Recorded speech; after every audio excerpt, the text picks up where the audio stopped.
This rider reported the driver because the driver did not allow them to vape in their car. This is the type of garbage that we have to deal with sometimes.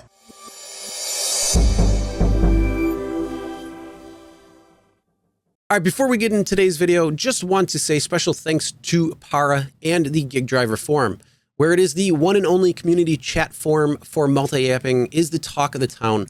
Multi-appers and drivers of high-paying niches are discovering all things gig delivery. Talk about Doordash, Grubhub, Uber, Uber Eats, Instacart, Spark, Lyft, Courier, medical delivery, and everything gig. While you're on the Para app, if you haven't tried ParaWorks yet, make sure you do so. Their catering delivery gigs pay up to $50 an hour. Check the link in the description below. Now let's get back to today's video. A lot of these complaints are ridiculous, and Uber needs to do a better job of vetting these complaints.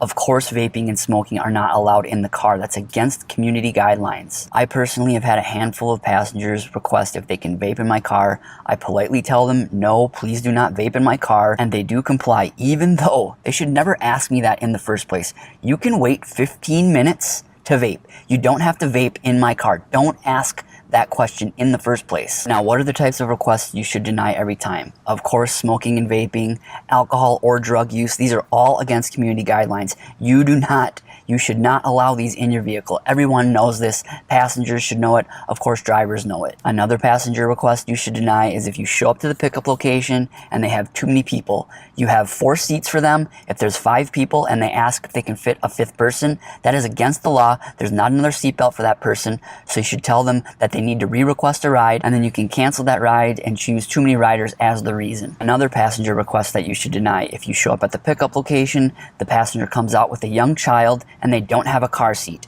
If they don't have a car seat, the child can't ride. It's against the law. That child needs a proper car seat. And every time that happens, when I show up to the pickup location, I keep my doors locked, I roll down my window, I tell that parent that they need a car seat for their child if they want to ride in my vehicle. If they don't have a car seat, then I cancel the ride and choose no car seat as the cancellation reason. All right, and another passenger request that you should deny is when you arrive at a pickup location, if they come out and they look too young, a passenger needs to be at least 18 years old to ride with Uber. If they look too young, you should tell them that they need to be at least 18 years old, and you can cancel that request. Now, there are times when you can pick up teenagers. There's Uber Teen now.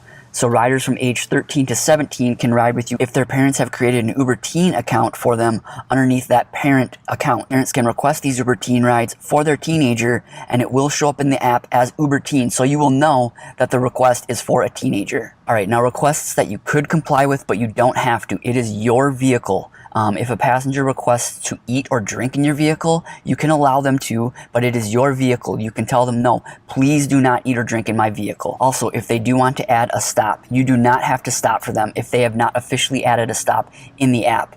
There will be times where I will make quick stops at gas stations that aren't in the app. The passenger will tell me that they will tip me. Oftentimes they do tip me well. Like they'll tip me $5 cash or something like that. So I will make those stops. But there are times where I can just feel the vibe is off. This passenger is definitely not going to tip me. They don't appreciate the stop. And I'll just say, I already have my next passenger queued up, so I cannot make this stop. I have to keep moving towards your destination. All right, some other requests that you can comply with is if the passenger asks for an aux cord. If you do have an aux cord and you're okay with that passenger playing their music over your speakers, you can comply with that.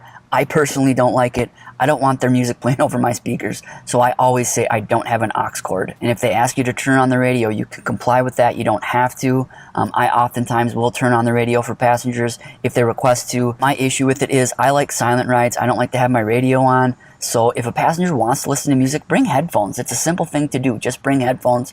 You don't have to listen to my radio. Also, if they ask for a phone charging cable, I oftentimes will let them use my personal iPhone charging cable, but you don't have to comply. Especially during the peak of COVID, I did not allow passengers to use my charging cable. Now, if you do ever get reported, like this driver did, for doing something that is well within community guidelines, they denied this passenger the chance to vape in their car, reach out to Uber, let them know the specifics of the situation, situation. Let them know that the passenger wanted to vape or smoke in your car. You, the driver, should not be getting reported for this. You're doing the right thing. The passenger is the one that should be reported. And another thing you should do is just have a dash cam for your protection. If passengers ever report you like this, you should have video proof of how you conducted yourself. It's just good to have a dash cam. Again, Uber needs to do a better job of vetting these complaints. They need to not just take the word of the rider all the time. They need to ask that rider questions. Ask them, what did the driver not allow you to do? But how many of you have run into stupid requests like these? How did you conduct yourself?